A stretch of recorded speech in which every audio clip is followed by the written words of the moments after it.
Hi hello నమస్తే welcome to RTV. Irumudi irumudi movie చూసిన తర్వాత నేను ఫస్ట్ ఆఫ్ ఆల్ చాలా సర్ప్రైజింగ్గా చాలా షాకింగ్గా అనిపించిన క్యారెక్టర్ ఏంటంటే నాగులు క్యారెక్టర్. సో నిజంగా కొమ్మరక్క అని మనకి ముందు నుంచి కూడా తెలిసిన కొమ్మరన్న. సో మనం నాగులు క్యారెక్టర్ చూసినప్పుడు చాలా డిఫరెంట్గా చాలా సర్ప్రైజింగ్గా అసలు ఈ యాంగిల్ అనేది ఇప్పటివరకు మనం చూడలేదు కదా. ఇక నుంచి నాగుల క్యారెక్టర్తో మన జబర్దస్త్ కొమరక్కగా ఫేమ్ వచ్చినటువంటి కొమరక్క లైఫ్ టర్నింగ్ పాయింట్ అవుతుంది. సినిమాల్లో ఇంకా ఒక పర్ఫెక్ట్ విలన్ క్యారెక్టర్ చేయబోతున్నారు అని డెఫినెట్గా అనిపించింది.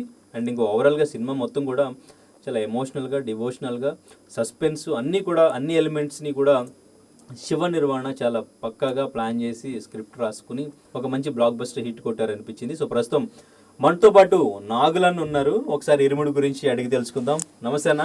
నమస్తే నమస్తే నమస్తే. జబర్దస్త్ కొమరక్క అనాలా, నాగులు అనాలా?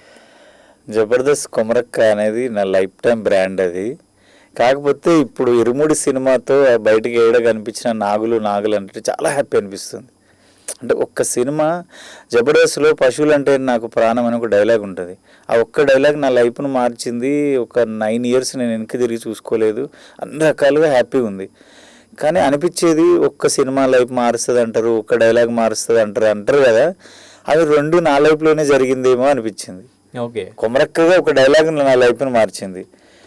నేను చాలా 42 సినిమాలు చేశాను ఇప్పటికీ.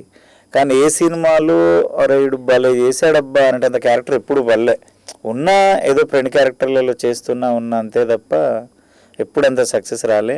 ఇరుముడిని ఆ హ్యాపీనెస్ని ఇచ్చింది. Okay, right. So first of all అసలు ఎట్లాగా శివ నిర్వాణ మిమ్మల్ని అసలు ఈ యాంగిల్లో ఎలా చూసారు అసలు? నాకు తెలియదు సారు. మొన్న నేనే ఐ డ్రీమ్ ఇంటర్వ్యూలో చూసి నేను చూసిన, అంతవరకు నాకు తెలియదు. అందులో ఏంటంటే సార్ చెప్పింది, నాకు లైవ్లో చెప్పలేదు. నేను ఇన్స్టాలో రీల్ చూస్తున్నా, చూడంగానే వాడి కళ్ళు నచ్చి వాడి ఫేస్ నచ్చి వర్క్ చేయాలనుకున్నా. అందుకే నంబర్ కనుక్కొని ఫోన్లు చేసి పిలిపించి మరీ అవకాశం ఇచ్చిన. చాలా హ్యాపీ అనిపించింది. ఓకే, అంటే వాళ్ళ మైత్రి బ్యానర్ తెలుసు కానీ అది పెద్ద బ్యానర్ కదా, మనల్ని ఎందుకు పిలుస్తారు, మనకెందుకు ఇస్తారు అనే భ్రమలో ఉంటే నేను. కానీ వాళ్ళే నన్ను కాల్ చేసి పిలిచి అవకాశం ఇవ్వడం అసలు అది అయ్యప్ప స్వామి అనుగ్రహమే అది నా దృష్టిలో అయితే. మళ్ళీ ఇవ్వడము, అంత మంచి క్యారెక్టర్ ఇవ్వడము, అంత పెద్ద హీరోకి ఆపోజిట్ ఇవ్వడము, దాంతోపాటు సినిమా ఒక రేంజ్లో సక్సెస్ అవ్వడము. అదేదో జనాలు ఒసేరాములమ్మ సినిమాకి లైన్లు కట్టినట్టే కడుతున్నారు. అప్పట్లో మా అన్నయ్య, ఒసేరాములమ్మ, హిట్లరు, వాటికి ఆ సినిమా అంటే అప్పటి వైభవం నేను మళ్ళీ ఇప్పుడు చూసా థియేటర్ల దగ్గర. థియేటర్లో మీ పాప బాగా ఏడ్చినట్టుంది. అమ్మ ఎంత వేర్లైంది, ఏడికైనా పాప ఏడ్చింది. అయితే ఏం చెప్పి నచ్చ చెప్పారు మళ్ళీ? అయితే నా డెత్ సీన్ ఉన్నప్పుడు పాప సడన్గా ఏడవడం స్టార్ట్ చేసింది. డాడీ చనిపోయిండు అనుకుందో ఏంటో, డాడీ చనిపోయింది అంటుంది. అమ్మ ఏం కాదు అంటే పక్కనే మా బామ్మడిది ఉంటే వాడు అరే వీడియో తీసిండు. అది వీడియో తీస్తే అంత సీన్ అయిపోయిన తర్వాత బతిమలాడితే గంట తర్వాత మానింది. ఇంటలేదు, ఇంకా ఏడుస్తూనే ఉంది. తర్వాత మా అమ్మ ఏడ్చింది పాపతో పాటు. ఆ తర్వాత ఆ వీడియో నేనే పోస్ట్ చేశా. అరే ఈ సినిమాకి ఇంత డెప్త్ ఉంది చూడండి అసలు. నేను పక్కనే ఉన్నా, నేను ఎత్తుకొనే ఉన్నా, పక్కనే ముందు సీట్లోనే ఉండి దాంట్లో వీడియోలు ఉంటుంది. అమ్మ డాడీకి ఏం కాదు, నేను ఈయనే ఉన్నా కదా, ఈయనే ఉన్నా. అది యాక్టింగ్ అని తెలుసు, సినిమా అని తెలుసు, అయినా ఏడుస్తుంది. అంటే ఆ సీన్లో ఎంత డెప్త్ ఉంటుంది, మనిషిని ఎంత ఇన్వాల్వ్మెంట్ తీసుకెళ్ళింది అందులోకి అని తెలియాలని పోస్ట్ చేసిన నేను. ఓకే, చాలా వైరల్ అయింది. రైట్. యాక్చువల్గా మీరు ఫస్ట్ నాకు కాల్ వచ్చిందంటే ఏ గే క్యారెక్టర్ ఇస్తారు అనుకున్నాను. కానీ సెట్కి వెళ్ళిన తర్వాత నాకు ఆ గెటప్ వేసి డైరెక్ట్ రవితేజ గారితో ఫైట్ అంటే షాక్ అయ్యాను అన్నారు. సో ఏంటి అంటే ఫస్ట్ మీరు అలానే ఫిక్స్ అయిపోయారు? ఇంకా అలానే కాదు సార్, కబడ్డీ సీన్లో అందులో ఒక సీన్ ఉండే, అది అంటే అది చేయలేరు. కానీ ఫస్ట్ నాకు చెప్పిన సీన్ ఏంటంటే, కబడ్డీ ఆడాలి నువ్వు, లేడీస్ కబడ్డీ ఆడుతుంటారు, చిన్న అమ్మాయిలు 10th ఇంటర్ ఫస్ట్ ఇయర్ అమ్మాయిలు, వాళ్ళతో పాటు నువ్వు లేడీ గెటప్ వేసుకొని కబడ్డీ ఆడాలి. అమ్మాయిల్ని కొన్ని అంటే గలీజ్గా అక్కడక్కడ టచ్ చేస్తూ అరెస్ట్ చేస్తూ వాడు సైకోగాడు కదా, అట్లా చేస్తుండాలి అన్నాడు. సరే చేస్తా అన్న. నేను అంతవరకే అనుకున్నా. ఏదో చిన్న క్యారెక్టర్ ఉంటుంది, ఏదో సైకో, నాకు క్లారిటీ ఏమీ లేదు అసలు నా క్యారెక్టర్ ఏందని. ఆ గెటప్లో నువ్వు ఇట్లా ఆడాలి అంటే నేను మైండ్లో ఏమనుకున్నా అంటే సరే ఏదో గే క్యారెక్టర్ ఏమో మళ్ళీ గెటప్పే అన్నారు కదా అనే మూడ్తో నేను వెళ్ళిన. ఆడికి వెళ్ళిన తర్వాత ఫస్ట్ షాట్ ఓకే అయిన తర్వాత సార్ కాళ్ళు మొక్కి దండం పెడి అసలు నేనేనా, ఇది నా లైఫేనా, జీవితంలో రవితేజ సార్ని ఒక్కసారి చూస్తే చాలా అనుకున్నావాడిని. అస్సలు ఆయన నేను ముట్టుకోవడం ఏంది, నేను కొట్టడం ఏంది, టగ్గపర్ నువ్వా నేనా నువ్వా నేనా నువ్వా నేనా, ఆ ఫైట్ అంతా అట్లే ఉంటుంది. నాగులు సెకండ్ ఫైట్ కూడా అట్లే ఉంటుంది, ఇద్దరికి టగ్గపర్ ఉంటుంది. అంత పెద్ద హీరోతో నేను పోటాపోటీగా చేయడం అసలు అందుకే అంత కసిగా చేసిన. అవును అసలే అంటే మీరు చాలా కసిగా చేసిన అసలు. ఆ ఫైర్ కానీ ఎక్కడ ఇది టెన్షన్ పడి మళ్ళీ పెద్ద హీరో ఇంకా స్టార్స్ ఉన్నారు అన్నట్లేదు, చెలరేగిపోయినట్టు చేశారు అంతే. అంటే నీకు ఒకటి గమనించిన మళ్ళీ మళ్ళీ దొరకదు. అవును, ఇప్పుడు నీకు యాంకర్ అవ్వాలని ఉంది, ఎవరో ఒకరు అవకాశం ఇచ్చారు, దాన్ని ప్రూవ్ చేసుకోవాలని శత విధాలుగా ప్రయత్నిస్తాం. ప్రూవ్ చేసుకున్న తర్వాత ఏం జరుగుతుందో దేవుడి ఇష్టం, కానీ ఫస్ట్ నువ్వు ప్రూవ్ చేసుకోవాలి కదా.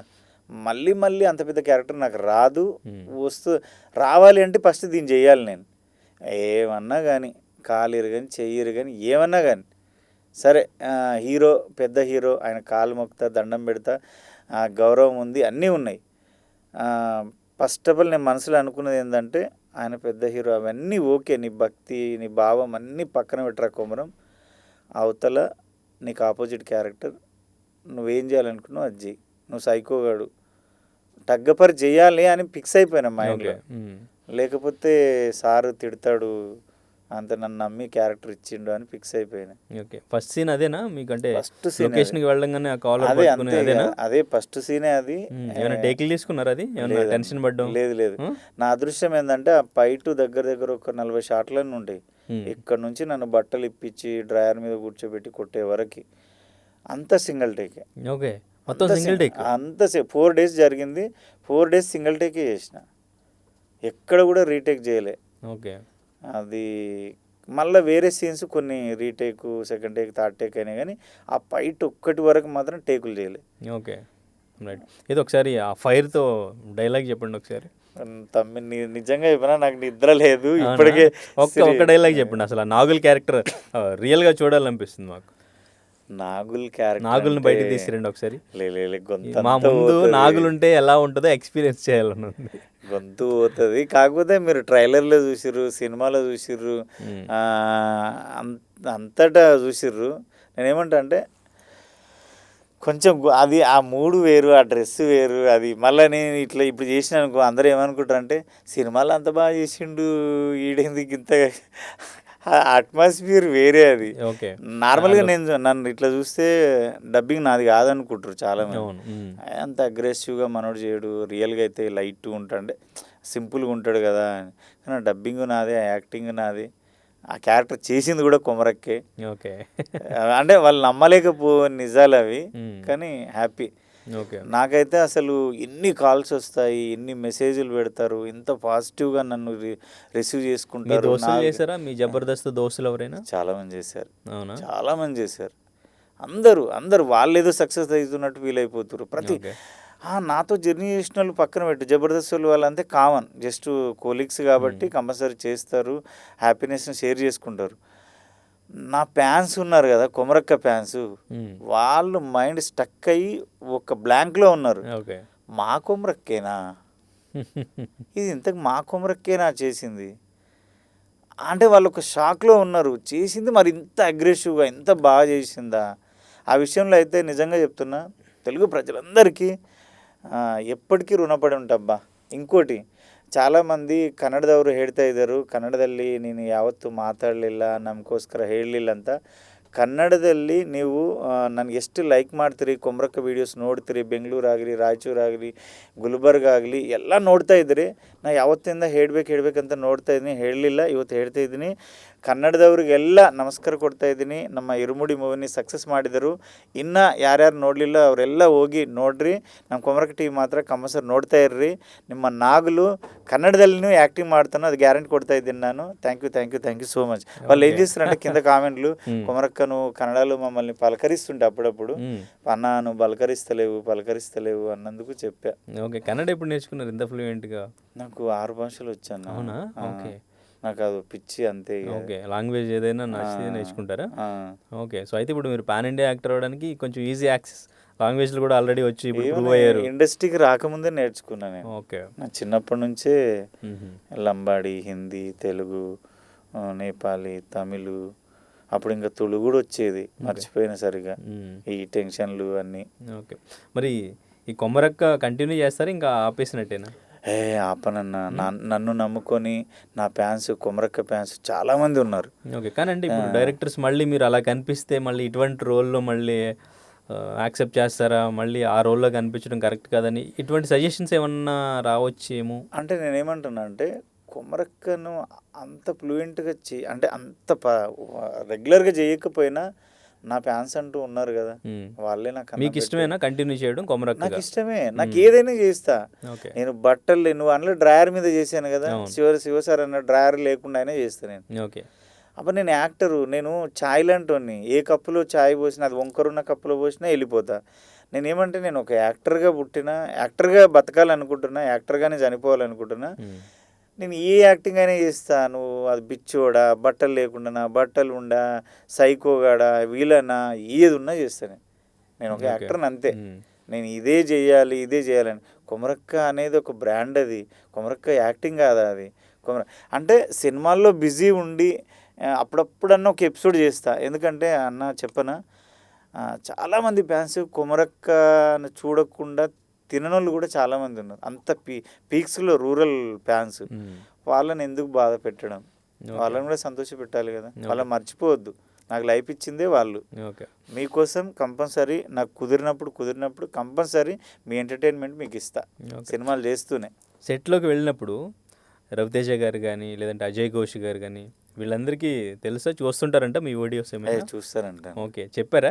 చెప్పారు. అవునా? ఓకే. అందరూ అజయ్ ఘోష్ గారు కూడా మా ఫాదర్ క్యారెక్టర్ చేశారు, చాలా సపోర్ట్ చేస్తాడు, చాలా ఫ్రీ ఉంటాడు. నేను అంతకుముందే పరిచయము, కానీ కొంచెం భయం అయ్యేది, పెద్ద పాన్ ఇండియా సినిమాలు చేశాడు కదా అని. ఆయనకి ఏముండదు, లైట్ ఏదో వస్తున్నాయి చేస్తున్నాం అంతే అంటాడు తప్ప నేను తోపు సెలబ్రిటీ అనే ఫీలింగ్ ఎప్పుడు ఉండదు సార్కి. ఓకే. ఆ విషయంలో సూపర్ అసలు అజయ్ ఘోష్ సార్.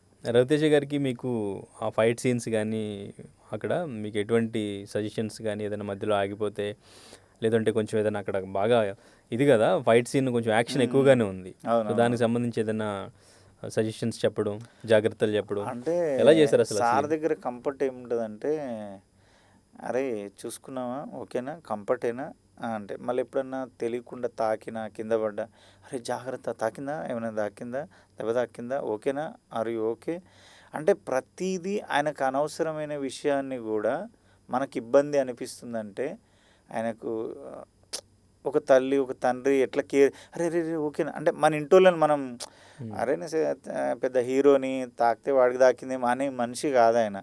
ప్రతిదీ దగ్గరుండి మరి ఓకేనారా, చూసుకున్నావా, కౌంట్ చేసుకున్నావా, చేద్దామా, లేకపోతే ఇంకోసారి చూసుకుంటా, ఇంత కంఫర్ట్ ఇస్తాడు మనిషి. ఓకే. ఆ విషయంలో అసలు అందుకే నేను అందులో చెప్పినా కదా, 100 మంది హీరోలు ఉన్నా, 100 మంది హీరోల ఫ్యాన్స్ 100 రకాలు ఉన్నా, ఆ 100 రకాల ఫ్యాన్స్ కలిసి ఒక్క మనిషిని, ఒక్క హీరోని ఇష్టపడతారు, అది రవితేజ. ఓకే. అంతే, అది రవితేజ అంటే ఒక ఆణిముత్యం అంతే. మీ కొమరక్క గెటప్ గురించి ఏం మాట్లాడలేదా రవితేజ గారు? అంత టైం ఎప్పుడూ లేదు. ఆ ఫైట్లు, అలసిపోవడం, బ్లడ్, తన్నుడు, కొట్టుడు. ఓకే. నిజంగానే కొట్టారా? చెప్పారు నేను ఈవెంట్లో మొత్తం వాసిపోయింది, కుక్కను కొట్టినట్టు కొట్టారని. ఇక తాకుతాయి కదా. అయితే వాళ్ళు ఏమన్నారంటే, డూబును పెట్టేమన్నా చేద్దామా, నీకు ఓకేనా, కంఫర్టేనా అంటే, నేను దొరికింది ఒక అవకాశం, డూబులు గీబులు ఏం వద్దు, మా అంటే చెయ్యి ఇరుగుతుంది, కాలు ఇరుగుతుంది, అంతకన్నా ఎక్కువ ఏం చచ్చిపోను కదా, ఏదైనా నేనే చేస్తా. ఓకే. అట్లా చేసినా. కానీ నేనేమంటా అంటే, పైరసీకి అది మూవీ రీల్స్ అను ఇంకేవివాను వాటిలలో చూడకుండా కంపల్సరీ ప్రతి ఒక్కరూ సినిమా థియేటర్కి వెళ్ళి సినిమా థియేటర్లో చూస్తే మాత్రమే ఆ వైబ్ని ఎంజాయ్ చేయగలుగుతారు, ఆ ఎమోషన్ని రిసీవ్ చేసుకోగలుగుతారు. నువ్వు కూడా చూసినావు కదా. ఆ డెత్ సీను చాలా రియలిస్టిక్గా ఉంది, అది కూడా అవును. అజయ్ ఘోష్ గారు వచ్చి ఇళ్ళలో కొడుతున్నా కూడా అసలు మీరు అసలు ఆ కళ్ళు కదా అంటే ఎక్కడైనా చిన్నది ఏదైనా దొరుకుతే సేమ్ డెడ్ బాడీ ఎట్లా ఉంటుందో ఇక అలాగే ఉన్నారు. డెడ్ బాడీ అంటావు, నేను ఇంకా ఎవరికి చెప్పాలి. ఆ రోజు నా నోట్లో కానీ నా బాడీ మీద దగ్గర దగ్గర ఒక 2000 ఈగలు ఉంటాయి మీరు చూస్తే. అవును. జివ్వుమంటాయి. మనం ఒక్క ఈగ వాళ్తేనే ఇట్లా ఇట్లా తుడిచేసుకుంటే జిల్లుమంటది. అన్ని ఈగలు నోటి నిండా ఈగలే ఉన్నాయి. ఇట్లుంటే ఈగలు ఉన్నాయి. ఎట్లా ఈగలు ఎలా? అంటే అక్కడ షుగర్ బ్లడ్ కదా అది, అడవి కదా, మొత్తం ఈగలు వచ్చేసినాయి. ఓకే. ఆ టైంకి అదృష్టం ఇంకా ఈగలు రావడం అంటే వచ్చినాయి. అవన్నీ ఆలినాయి. చిన్న కదిలిన అనుకో, ఇట్లా అన్న అనుకో, షార్ట్ ఓకే కాదు. అట్లే ఉన్నా టేక్ ఓకే వరకు. అప్పుడు శివసార్ అన్నాడు, అరే కంగ్రాట్స్ రా, అసలు నువ్వు మామూలుగా కాదు, నువ్వు నిజంగా చెప్తున్నా. ముందు ఆ గోన్లో కట్టారా? కట్టారా? ఎంతసేపు ఉంచారు? బాగానే టేక్ ఓకే అయ్యే వరకు చాలాసార్లు కట్టడం లేపడం ఆయన వచ్చి ఓపెన్ చేయడం. ఓపెన్ చేయడం అది చాలాసార్లు జరిగింది. ఆ డెడికేషన్ చూసి శివ సార్, అరే నువ్వు నీ కష్టం వృధా పోదురా, మంచి సక్సెస్ అవుతావు, మంచి పేరు వస్తుంది క్యారెక్టర్ కానీ. అది నిజంగా అయింది. అవును, నిజంగానే. అంటే 18 ఇయర్స్ నుంచి మీరు ఇండస్ట్రీలో ఉన్నాను, నా ఫ్రెండ్స్ నా రూమ్మేట్స్ వీళ్ళందరూ డైరెక్టర్లు అయ్యారు, ఎవరు కూడా గుర్తించలేదు అసలు నన్ను ఈ యాక్టర్గా ఇంత మంచి రోల్ అనేది అన్నారు కదా. సో ఎందుకు ఎవరు కూడా మీ టీం నుంచి కూడా డైరెక్టర్లు అయిన వాళ్ళు ఉన్నారు మీరు చెప్పినట్టు, ఎవరు మిమ్మల్ని ఈ యాంగిల్లో ఎందుకు చూడలేకపోయారు? వాళ్ళందరికీ తెలుసు కదా మీరు ఏం చేయగలరు ఏం చేయలేరు, మీ పొటెన్షియల్ ఏంటనేది. అంటే ఈ విషయంలో వాళ్ళకు వాళ్ళకు నాకు అవకాశం ఇచ్చే పరిధి ఉందో లేదో, వాళ్ళ ఆ సోర్స్ ఉందో లేదో, వాళ్ళ మాట అక్కడ చెల్లుబాటు అవుతుందో కాదో అట్లా కూడా అనుకున్నా, బాధపడ్డా. అట్ ది సేమ్ టైం ఇట్లా కూడా అనుకున్నా, అరే వాళ్ళ ఇప్పుడిప్పుడే డైరెక్టర్స్ అయ్యారు కదా, వాళ్ళ చేతులు ఉందో లేదో ఆ సోర్సు, వాళ్ళ మాట అక్కడ నడుస్తుందో లేదో, ఎందుకు ఇవ్వలేరు, దానికి మనం సూట్ అవుతామో లేదో అనిపించింది. మళ్ళీ వేరే వాళ్ళకి అలా నాలాంటి క్యారెక్టర్లు చేసినప్పుడు, అరే ఇది మనం చేస్తాం కదా అనిపించింది. ఓకే, అట్లా బాధ అనిపించింది కొంచెం. ఓకే. జబర్దస్త్ ఇంకా ఆపేసినట్టేనా? 2.5 years అయిపోయింది ఆపేసి. ఓకే. ఇంకా 12 years చేసిన. ఇంకా చాలా సినిమాలు చేయాలనేది నా గోల్. సినిమాల్లో ప్రతి ఒక్క క్యారెక్టర్ చేయాలనేది నా గోల్. ఓకే. అన్ని క్యారెక్టర్స్. అంటే ఇప్పుడు ఈ క్యారెక్టర్ చూసిన తర్వాత మిమ్మల్ని మ్యాక్సిమం ఇప్పుడు విలన్గా బాగున్నారు కాబట్టి ఇటువంటి క్యారెక్టర్లకే అప్రోచ్ అయ్యే ఛాన్స్ ఉంటుంది. కంటిన్యూ అవుతుంది. చేస్తా, దానికి ఉంది. నేను విలన్గా చేయడం కూడా హ్యాపీ కదా. విలన్కి ఎంత వాల్యూ ఉందో, హీరోకి ఎంత వాల్యూ ఉందో విలన్కి అంత వాల్యూ ఉంటుంది. ఇప్పుడు రాముడికి ఎంత ఉందో రావణాసుడికి అంతే ఉంది. వాళ్ళిద్దరు కలిస్తేనే యుద్ధం జరిగింది, రామాయణం జరిగింది. నేనేమంటా అంటే ఎవరు గొప్ప ఎవరు తక్కువ అని కాదు, కానీ అది మంచి చెడు రెండు ఉంటేనే యుద్ధం జరుగుతుంది, ఏదైనా స్టోరీ ముందుకెళ్తుంది. కాబట్టి హీరోకి ఎంత ఉంటుందో విలన్కి అంతే ఉంటుంది. ఇంకా మంచి స్టఫ్ ఉంటుంది అక్కడ, మనకు స్కోప్ ఉంటుంది, ఎంతైనా చేసుకోవచ్చు. అందుకు హ్యాపీ. విలన్ వస్తే ఇంకా హ్యాపీగా చేస్తాయి ఇంకా. Okay, right. కోటీశ్వరుడు అంటే కదా మీరు, తమిళనాడు చూసాను, 20 ఎకరాల పొలం ఉంది, 200 కోట్లు ఉన్నాయి. అంతా నన్ను ఇది చేసిర్రు. అప్పుడు ఏం లేదు, శివ ఏం అడిగిండంటే ఇట్లా 20 ఎకరాల పొలం 200 కోట్లు ఉన్నాయా అన్న అంటే నవ్వి 200 కోట్లు ఎందుకు ఉంటాయి, 20 ఎకరాల పొలం ఉంది అంతే షాద్నగర్, దానికి అట్లా అంటే ఎట్లా అన్న అంతే. దాన్ని అక్కడ దాకా కట్ చేయకుండా ఫస్ట్దే కట్ చేసి వైరల్ చేసారు. దానివల్ల నాకు ఇబ్బంది కూడా అయింది. ఎవడు చూడారే మనోడు మంచి బలిసినోడు అని. కనీసం నా మాటలు నా బట్టలు నేనన్నా కనిపిస్తున్నా, అంత 200 కోట్లు ఉన్నట్టు. Okay, right. సో అండ్ ఇంకా సినిమాకి సంబంధించి ఒక చిన్న కాంట్రవర్సీ ఒకటి ఇప్పుడే చూసాను నేను. టీచర్ క్యారెక్టర్ అట్లా చూపించడం పట్ల కొంతమంది టీచర్స్ మనోభావాలు దెబ్బతిన్నట్టు కొంతమంది మాట్లాడుతున్నారు. ఎందుకు ఆ క్యారెక్టర్ అంత నెగిటివ్గా అలా చూపించాల్సిన అవసరం ఏముంది, ఎక్కడున్నారు టీచర్స్ అంటూ కూడా. సో దానికి సంబంధించి ఏమైనా చెప్పగలరా? నేనేం చెప్పలేను అన్నది, డైరెక్టర్ సార్కే తెలియాలి. సార్ కూడా నిన్న సక్సెస్ మీట్లో క్లారిటీ ఇచ్చిండు ఆ విషయంలో. అంటే నేను ఒక టీచర్గానే ఉండి టీచర్ నుంచే వచ్చిన. టీచర్స్ అంటే చాలా రెస్పెక్టు, రాజకీయ నాయకులు అంటే నాకు రెస్పెక్టు. ఎక్కడో ఒక చోట కొన్ని చోట్ల మాత్రమే చెడు ఉంటారు కాబట్టి నేను చెడుని చూపిస్తే ఇలా ఉండొద్దు అనేది చూపించిన. అదేదో చెప్పిండు, నాకు కూడా సరిగ్గా అర్థం కాలేదు, కానీ అది చూస్తే మీకే తెలుస్తుంది. సార్ క్లారిటీ ఇచ్చిండు ఆ విషయంలో నిన్న. Okay, right. మీకు సినిమా ఫస్ట్ డే చూసిన తర్వాత ఏంటి మీ రియాక్షన్ ఏంటి? ఇంకా ఏడుపు ఒక్కటే తక్కువ, ఇంక అంతే, ఇంకా అంతకు మించి ఏం లేదు. ఓకే. అంటే మీ క్యారెక్టర్ ఒకటే కాకుండా సెకండ్ హాఫ్లో వచ్చే క్యారెక్టర్స్ అంతా కానీ ఎంత నువ్వు ఏ క్యారెక్టర్ కూడా వీడు సోది, వీడు బాలేడు, వీడు బాగా వేయలేడు అనేది ఏమీ లేదు. అబ్బా ఎంత బాగా చేశారబ్బా, నిజంగానే ఊర్లో జరుగుతుందేమో, నిజంగానే ఏడుస్తురు, నిజంగానే బాధపడు, నీకు అక్కడ యాక్టింగ్ అని తెలిసినా నీ గుండె కదులుతుంది. అవును. అంటే అది ఎంత ఒరిజినాలిటీ ఉందనేది అర్థమైపోతుంది. Okay, right. మీకు వచ్చిన ఇప్పటికి బెస్ట్ కాంప్లిమెంట్స్ అంటే ఏంటి ఈ క్యారెక్టర్ సంబంధించి? బెస్ట్ కాంప్లిమెంట్స్ అంటే నాకు తెలిసిన వాళ్ళు, తెలియని వాళ్ళు దగ్గర దగ్గర ఇన్స్టాలో ఒక 6,000 మంది మెసేజ్లు పెట్టారు. అవన్నీ నేను ఓపెన్ చేయలేకపోతున్నా. వాట్సాప్లో ఒక 400-500 మంది మెసేజ్ పెట్టారు. వాళ్ళందరికీ ఇంటర్వ్యూ తరపున ఏం చెప్తున్నా అంటే, నేను ఒక్క సినిమాతోనే మళ్ళీ రిప్లై ఇస్తలేడు, అట్లా అనుకోకండి అన్న, ప్లీజ్ దండం పెడతా, అన్ని వేల మెసేజ్లు నేను చూడలేకపోతున్నా, ఫోన్ల మీద ఫోన్లు వస్తున్నాయి, నాకు ఈ సక్సెస్ మీట్ ఇక్కడక్కడ ఇవే అవుతున్నాయి, షూట్లు ఉన్నాయి, అందరికీ నేను ఒక వీడియో పెడతా థ్యాంక్స్ చెప్పినట్టు, మీరు నన్ను ఎంత ప్రేమిస్తేనే అంత పైకి ఎదగలుగుతా, నా తోవలో నన్ను, నేను ఇప్పుడు రవితేజ సార్ని, నాన్నని ఇన్స్పిరేషన్గా తీసుకొని మేము ఎట్లా వెళ్తున్నామో, మమ్మల్ని ఇన్స్పిరేషన్గా తీసుకొని మీరు వచ్చేవాళ్ళు కూడా ఉంటారు, అట్లా అనుకోకండి. మీ అందరికీ ఇంటర్వ్యూ తరపున thank you so much Telugu ప్రజలందరికీ. ఓకే.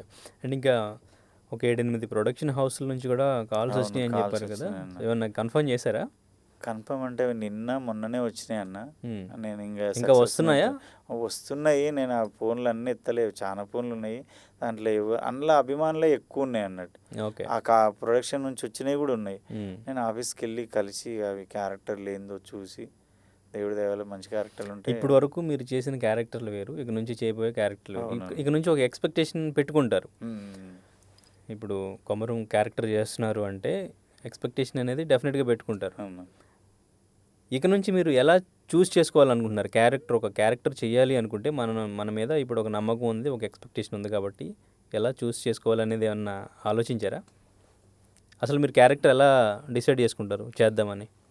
ఏం లేదు, స్టోరీ బాగుండి నా క్యారెక్టర్కి ఎంతో కొంత డెప్త్ ఉండి, అంటే అరే భలే ఉందిరా క్యారెక్టర్, చిన్నదైనా పెద్దదైనా, అరే భలే ఉందిరా క్యారెక్టర్, భలే చేశాడు, ఆ డెప్త్ ఉంటే కంపల్సరీ యాక్సెప్ట్, నేను ఓకే కంపల్సరీ చేస్తా. ఇంతకుముందు కూడా అలాగే డిసైడ్ చేసుకున్నారా? అలా ఏం లేదన్న, అన్నీ చేసిన వచ్చినాయి, ఈ ఫ్రెండ్స్ క్యారెక్టర్లు ఎన్నుకున్న, పక్కనున్న జై కొట్టిన అన్నీ జరిగినాయి. దేవుడి వల్ల నెక్స్ట్ మంత్ కూడా సినిమాలు రిలీజ్కున్నాయి కాబట్టి ఓకే, కొంచెం ఏ సినిమా అయినా చేస్తా, ఎవరి సినిమా అయినా చేస్తా, ఏ క్యారెక్టర్ అయినా చేస్తా, కొంచెం ఇంపార్టెంట్ ఉంటే చాలు, మరీ పెద్ద ఇంపార్టెంట్ లేకపోయినా పర్లేదు, ఓకే, కొంచెం ఇంపార్టెంట్ ఉంటే చాలు చేస్తా. Okay, right. ఎనీవేస్ అన్న, థ్యాంక్స్ ఫర్ కమింగ్. అండ్ ఇంకా నిజంగా నాగులుగా చాలా బాగా పర్ఫామ్ చేశారు, క్యారెక్టర్ తప్ప ఇంకా అసలు కొమరం అనేది, కొమరక్క అనేది మర్చిపోయారు అందరూ. ఒక్క క్యారెక్టర్తోనే మీరు ఇంతకాలం చేసిన దాన్ని ఒక క్యారెక్టర్తోనే మొత్తం చేంజ్ చేసేసారు ఆ మైండ్ సెట్ని, ఇలా కూడా చేయగలడు కొమరం అనేది. So anyways all the very best, చాలా బాగా పర్ఫామ్ చేశారు. నెక్స్ట్ వచ్చే ప్రాజెక్టులో కూడా మీరు ఇలాగే మంచి రోల్స్ చేసి మమ్మల్ని ఎంటర్టైన్ చేయాలని మనస్ఫూర్తిగా కోరుకుంటున్నాం. Thanks for coming, all the very best. Thank you అన్న, thank you so much. Telugu ఆడియన్స్కి లాస్ట్కి చెప్పేది ఏంటంటే, ఎవరైనా చూడని వాళ్ళు ఉన్నా కంపల్సరీ, మన లైఫ్లో కొన్ని అద్భుతాలు కొన్నిసార్లు జరుగుతాయి, కొన్ని సినిమాలు కొన్నిసార్లే వస్తాయి, ఇలాంటి సినిమాలు మళ్ళీ మళ్ళీ రావు. అదే శివనిర్వాణ సారు జీవితాంతం చేసినా అంటే ఇంకా అద్భుతాలు చేయొచ్చు, కానీ ఇలాంటి సినిమా మళ్ళీ రాదు. అందుకని మిస్ కాకండి, తప్పకుండా థియేటర్కి వెళ్ళి కంపల్సరీ చూడండి. Thank you.